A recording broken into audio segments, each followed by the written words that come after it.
નમઃ શિવાય મિત્રો, આપ જોઈ રહ્યા છો યુટ્યુબ અમારી ચેનલ જીવી ક્લિક વેમાં આપ સૌનું સ્વાગત છે। મિત્રો, આજે આ વિડીયોમાં આપણે સાંભળશું ભગવાન શ્રી નારાયણના ચમત્કારિક 3 નામ જે ભવના રોગને મટાડનારા છે, કષ્ટો, પીડા, આધિ વ્યાધિ ઉપાધિમાંથી મુક્તિ દેનાર છે। એ માત્ર 3 નામ મહામંત્ર સ્વરૂપ છે। તે નામ ક્યાં છે તે આપણે આ વિડીયોમાં જાણવાના છીએ। જો આપને આ વિડીયો પસંદ આવે તો લાઈક કરજો, શેર કરજો અને આપ આ ચેનલ પહેલી વખત જોઈ રહ્યા છો તો સબસ્ક્રાઇબ કરી લેજો, જેથી આવનાર નવા વિડીયોની માહિતી આપ સુધી તુરંત પહોંચી શકે। ધન્યવાદ। ભગવાન શ્રી નારાયણ જે આખા સંસારના ભરણ પોષણ કરીને પરમપિતા પરમાત્માના રૂપમાં વિદ્યમાન છે। આપણે સૌ ભગવાન શ્રી નારાયણની સેવા પૂજા કરીએ છીએ, વ્રત ઉપવાસ કરીએ છીએ કે જેથી પાપ નષ્ટ થાય, કારણ કે પાલન પોષણ કરતા દેવતા કોઈ હોય તો તે છે લક્ષ્મીપતિ નારાયણ। અને જ્યારે આ સંસારમાં રોગ પેદા થાય છે, ચાહે તે આધિદૈવિક હોય, આધિભૌતિક હોય કે આધ્યાત્મિક રોગ હોય, અને સંસાર છે, જીવન છે, જન્મ છે તો મૃત્યુ છે, અને ત્યારે રોગ પણ હોય, કષ્ટ પણ હોય, કોઈને કોઈ પીડા મનુષ્ય જીવનમાં હોય જ છે, ત્યારે કોઈને ને કોઈ પ્રકારની દવા આપણે કરીએ છીએ। રોગને મટાડવા માટે ડૉક્ટરની પણ સલાહ લઈએ છીએ, છતાં પણ રોગ મટતો નથી। એવી સ્થિતિમાં ભગવાનનું નામ જપ ઉત્તમ રસાયણ ઔષધિ કહેવામાં આવી છે, જે મનુષ્યના શારીરિક માનસિક રોગોનો નાશ કરવાવાળું અને કાયાને કંચન કરીને શુદ્ધ કરનાર છે, જે ભગવાનમાં અનંત ચમત્કાર છે, અનંત શક્તિ છે।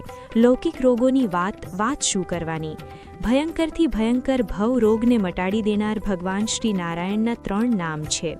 ભગવાન ધન્વંતરી સમુદ્ર મંથનમાંથી પ્રગટ થયા આપણે સૌ જાણીએ છીએ।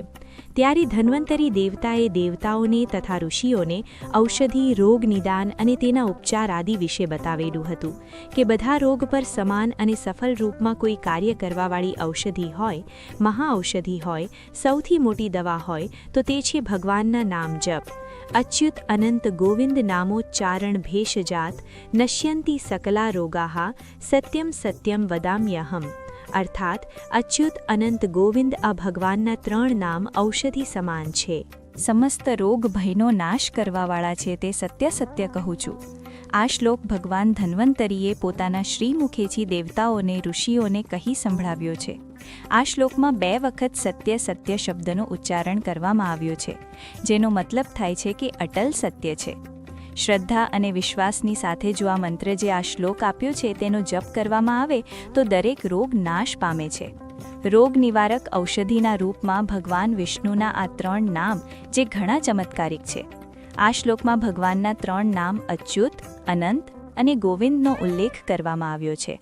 જો સંસ્કૃત શ્લોક આપણે જપવામાં અસમર્થ હોય, અસુવિધા લાગતી હોય તો ભગવાનના 3 નામ લેવા માત્રથી પણ સર્વે પાપ નષ્ટ થાય છે અને ભવના રોગો નાશ પામે છે।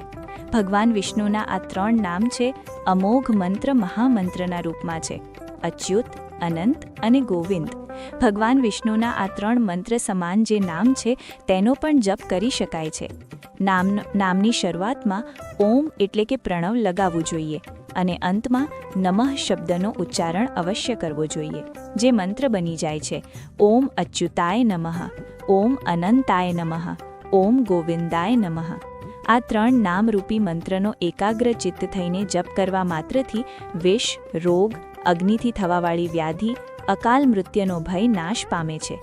બધા પ્રકારના રોગ તથા શારીરિક માનસિક કષ્ટમાંથી પણ મુક્તિ મળે છે। આ નામનો જપ કરવા માત્રથી જ કાર્યમાં સફળતા પ્રાપ્ત થાય છે। ભગવાન શ્રી હરિનારાયણના નામોનો આ જપ ઉઠતા, બેસતા, ચાલતા, ફરતા દરેક જગ્યાએ કરી શકાય છે, તેમાં કોઈ દોષ લાગતો નથી।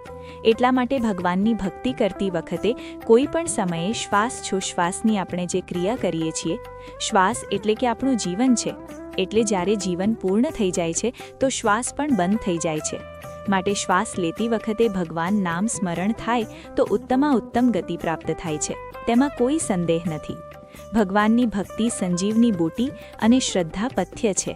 જે પ્રકારે અસાધ્ય રોગની શાંતિ માટે સંજીવની બૂટી હોવી જરૂરી છે, એ જ પ્રકારે શારીરિક માનસિક રોગોનો નાશ કરવા માટે ભગવાનની આરાધના, નામજપનો મહિમા બતાવવામાં આવ્યો છે। ભગવાન શ્રી વેદવ્યાસજીએ કહ્યું છે કે બધા રોગોની શાંતિ માટે ભગવાન વિષ્ણુનું ધ્યાન કરવું, પૂજન કરવું, જપ સર્વોત્તમ ઔષધિ છે। હવે આપણને એમ થાય કે ભગવાનનું નામ સ્મરણ કરવા માત્રથી બધા રોગ દૂર કેવી રીતે થાય છે? તેના ઉત્તરમાં કર્મ સિદ્ધાંતમાં કહેવામાં આવ્યું છે, શાસ્ત્ર અનુસાર પૂર્વજન્મના શુભ અશુભ કર્મોનો અનુસાર આપણે જીવનમાં સુખ, દુઃખ, રોગ, શોક, દરિદ્રતા આદિને પ્રાપ્ત કરીએ છીએ. આપણા શરીરમાં જે પણ રોગ છે તેનું કારણ આપણા પૂર્વજન્મના કર્મ છે અથવા તો કોઈ પાપ કર્મ છે. ભગવાનનું નામ જપ કરવા માત્રથી પાપ નષ્ટ થાય છે. એટલા માટે જ પાપજન્ય રોગને દૂર કરવા માટે ભગવાન નામ સ્મરણ કરવું જોઈએ. પ્રારબ્ધજન્ય રોગનો નાશ કરવા માટે દવાના રૂપમાં કેવળ હરિનામ કીર્તન છે, જે આ 3 નામ છે.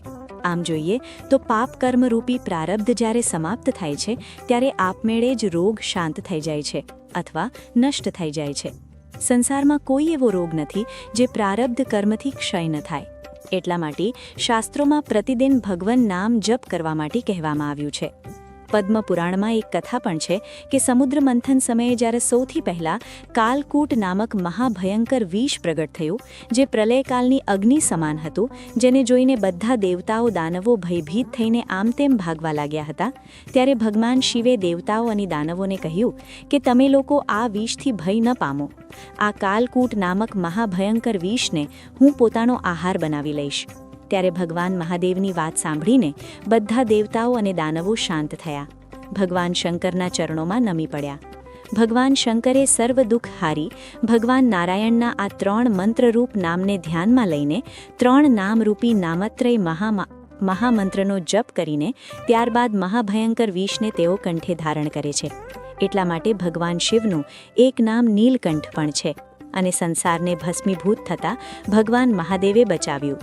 એવું પણ કહેલાય છે કે જ્યારે દેવી લલિતા સાથે યુદ્ધમાં અસુર ભંડાસુર રોગિણી અસ્ત્રનો પ્રયોગ કરે છે, આખા સંસારમાં રોગ પ્રસાર થવા લાગે છે, ત્યારે દેવી લલિતાએ ભગવાન શ્રી નારાયણના આ 3 નામનો જપ કર્યો.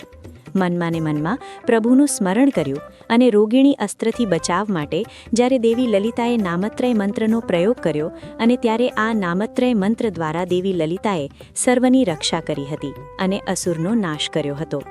દ્રઢ વિશ્વાસ, શ્રદ્ધા, ભગવાનમાં સાચી પ્રીતિ તથા આસ્તિક ભાવના ધારણ કરીને ભગવાનને અવશ્ય જ પ્રાપ્ત કરી શકાય છે અને ભક્તોના કષ્ટો પણ નિવારણ થાય છે. પ્રભુ પર બધું આપણે છોડી દઈએ છીએ તો પ્રભુ યોગ ક્ષેમ અવશ્ય વહન કરે છે. શ્રદ્ધાનો વિષય છે. મનુષ્ય નિશ્ચિંત થઈ જાય છે અને બધા કષ્ટનો અંત આવી જાય છે. કેવળ વિશ્વાસ કરવા માત્રની વાર છે. જગતપતિ જગદગુરુ ભગવાન વિશ્વરૂપ નારાયણ છે.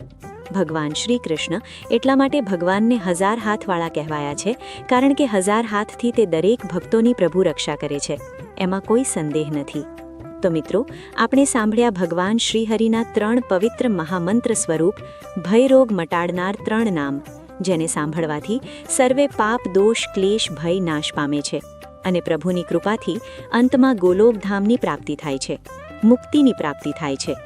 મને આશા છે કે આપને આ વિડીયો જરૂર પસંદ આવ્યો હશે. મંગલમ ભગવાન વિષ્ણુ, મંગલમ ગરુડધ્વજ, મંગલમ પુંડરીકાક્ષ, મંગલાય તનોહરી. બોલો ભગવાન શ્રી લક્ષ્મીપતિની જય. મને સાંભળવા માટે ધન્યવાદ. આપ સૌને મારા જય શ્રી કૃષ્ણ. મળીએ હવે નવા મહિમા સાથે. ત્યાં સુધી આવજો મિત્રો. રાધે રાધે.